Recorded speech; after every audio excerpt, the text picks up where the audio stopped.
Instagramga Reels joylamaganimga ham ancha bo'pti. Shuning uchun bugungi vlogim, ya'ni Uborka Time qizlar eng yaxshi ko'rgan rubrikalaring bu qismini montaj qilmaganimga 1 oy bo'pti. Endi montaj qilyapman. Bu organizerlarni hammasini bo'shatib turib, boshqatdan tozalab, chiroyli qilib boshqatdan terib qo'ydim. Yozgilarini pastroqqa olib qo'ydim. Sumkalarni hammasini terib, chaynpaylarni artdim. Betlar uncha kirib bo'lmaydi, lekin отопленияdan keyin shunaqa g'alati qora kuya bo'lib qolgan. Zo'rg'a ketkizib oldim. Ko'rganlaringdek doim oksiprin salfetkasidan foydalanaman.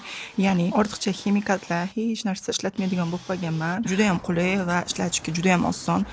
Jinni nam qilib, ko'piklatib, quruqlatadi artasiz. Suv ham ekonom, ortiqcha hidi ham yo'q, hech qanaqa allergiya ham chaqirmaydi. Video uborkalarimda ishlatsam doim qizlar so'rashadi, nima bu, nimaga doim ishlatasiz deyshadi. Hamma joyga ishlaydigan universal salfetka, Koreya mahsuloti, bilsalaring, Unidaily firmasidan ishlab chiqariladi. Meni uyimda umuman sredstvo qolmagan hozir qizlar, hamma joyga ishlataman. Buni salfetkani bir tomoni ko'piklatadi, bir tomoni yaxshilab tozalaydi. Qattiq abrazivlari bor. Rosa sevaman. Ko'rganlaringdek oyna, rakovina, hammom, gazlar, hamma narsani tozalayman. Bu salfetkani qancha maqtasam shuncha kam. O'shanga mabodo sizlar ham ishlatib ko'rganlaring kelsa, chin ko'ngildan tavsiyam. Menga eng yoqqan tarafi bu salfetkalar universal bo'lgani bilan, zo'r tozalagani bilan одноразовый hisoblanadi. Bir marta ishlatganingizdan keyin sredstvo tugaydi, lekin juda ham sifatli metodadan ishlaydi. Har xil obzorlar sizga qiziq bo'lsa, menga obuna bo'ling.